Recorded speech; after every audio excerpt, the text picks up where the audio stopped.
So, if you want to do arpeggiations using more than one note, 2 notes, 3 notes, 4 notes, fine, use this mode like this, yeah? Let me get rid of that top note, and let me get rid of the A and the F, and I'm going to leave in the 1st, the 5th and the 7th, so we got this again.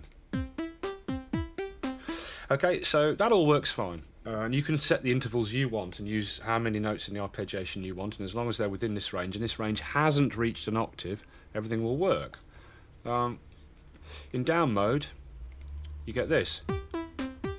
Follows the rules exactly. It's top, middle, bottom, top, middle, bottom, and if there was a 4th note in, it would, as long as it isn't the octave, and as long as it's within that semitone range and is being captured, it'll play.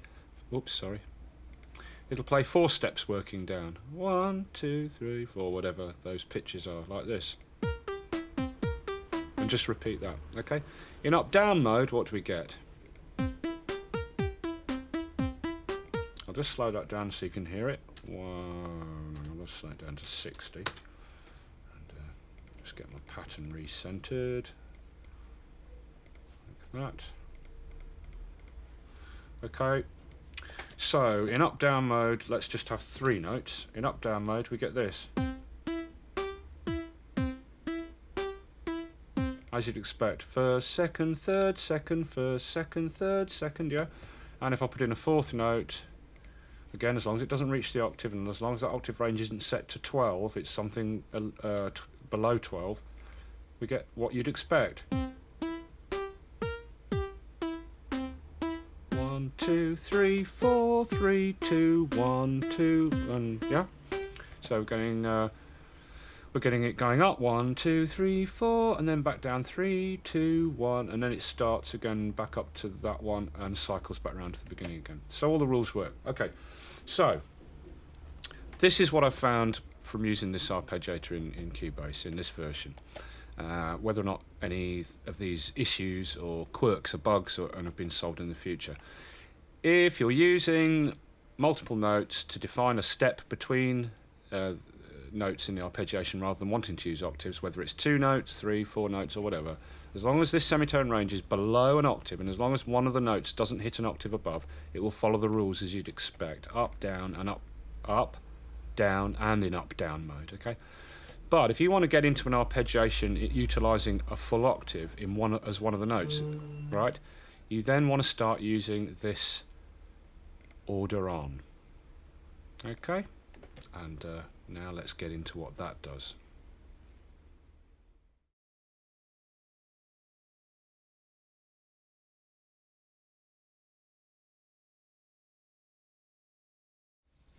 So that's kind of okay. But if you want to get into working with arpeggiators with more than 2 notes, where the total distance between notes in the chord goes beyond an octave, then you want to start using this play order. And a play order in itself is really cool. So let's switch it on. And this then becomes redundant in terms of it doesn't define the pitch, it doesn't define the distance anymore that's available to the arpeggiator in the same way. So you can take that right back down. This is then our play order. Okay, you can define the order these notes will be played back. Okay, from that chord. So, for example, with 2 notes in the arpeggiation in the chord that's going to be arpeggiated, if I set this to 1, 2, 1, 2, 1, 2, 1, 2, like that, it'll go. Well, you listen. Because this is saying the order to play these notes back. We've got 8 steps because the quantizing is in eighths. There's the grid. I've set it to eighths to show you the steps, yeah? And we are saying play back the first note first, then in the next step, the next 8th step, play the second note, then the first, then the second, then the first, then the second, then the first, then the second. Now this way, if I then bring in a 3rd note, a full octave above, up there, like that, see it? Okay. Whereas before, once I got this semitone range up to a full octave, the sequence playing up, and then up again and up again all went to hell. Now I can tell it to play the 1st, the 2nd, and then the 3rd. Yeah. 1st, 2nd, 3rd. first, second, third, first, second, and then cycle back round to the beginning, and we get this. Oops, except I've got to put my octave range high enough to encapsulate everything. Come on, you bastard. There we go, full octave. Now this is the range between these top and bottom notes is available to the arpeggiator. But we're telling it which order to step up and down those notes in here. Here we go.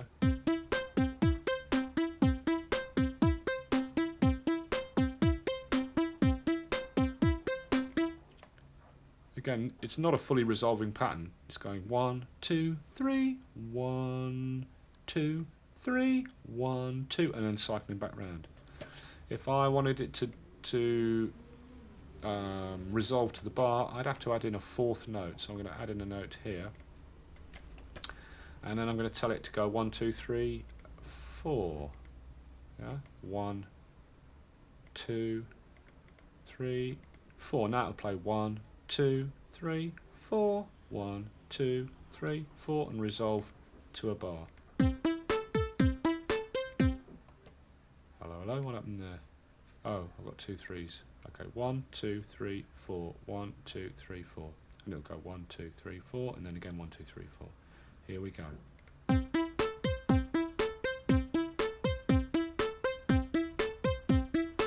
So you can hear now we've got a 4-note arpeggiation, and the distances between the notes is not fixed to octaves. We can put any distance between them we want. I could drop this one down and we can have this.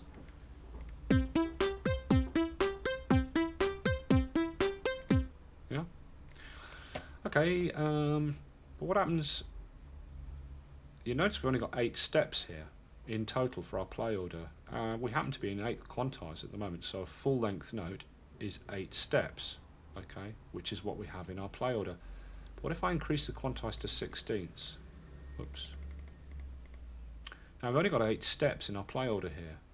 Okay, if I change the grid up here, the quantize grid to 16ths, we can see how many steps we're going to get from the arpeggiator for this full length of bar. What happens when it gets to this point? It's played the 8 steps already in this play order, but the notes are still being held down. What will it do? Will it like play 1, 2, 3, 4, 1, 2, 3, 4, and then cycle back round and play the thing through again? Let's find out. Now what happens is, if you've only got 8 steps in the cycle, so if you're working on a full length, if you're working in 16ths and you give it a full 16th length set of notes to arpeggiate between, when it gets to the end of the cycle of 8 in the play order, it cycles back round for the next half of the bar, but it pitches it all up an octave. Okay, so if you want to have 16ths going up like that, and for that pattern to just repeat, you've got to shorten these notes so they're only 8 steps in length. So let me set that to half a bar and drag these back, then hold down Alt and copy them and drag them over.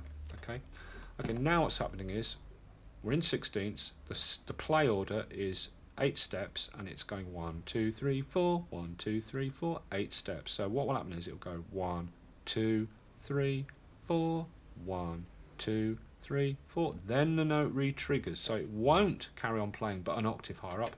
It'll re-trigger from the beginning and play this sequence of 8 steps again.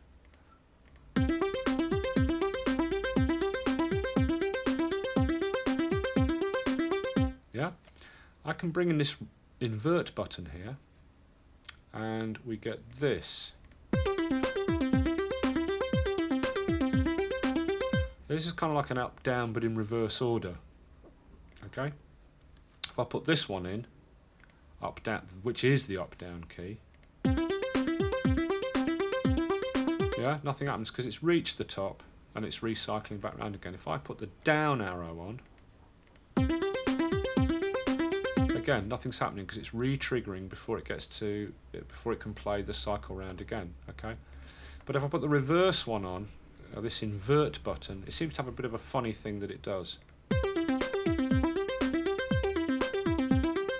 plays the second knot the other way around. Don't ask me why. It's not very logical programming. It shouldn't do that logically anyway.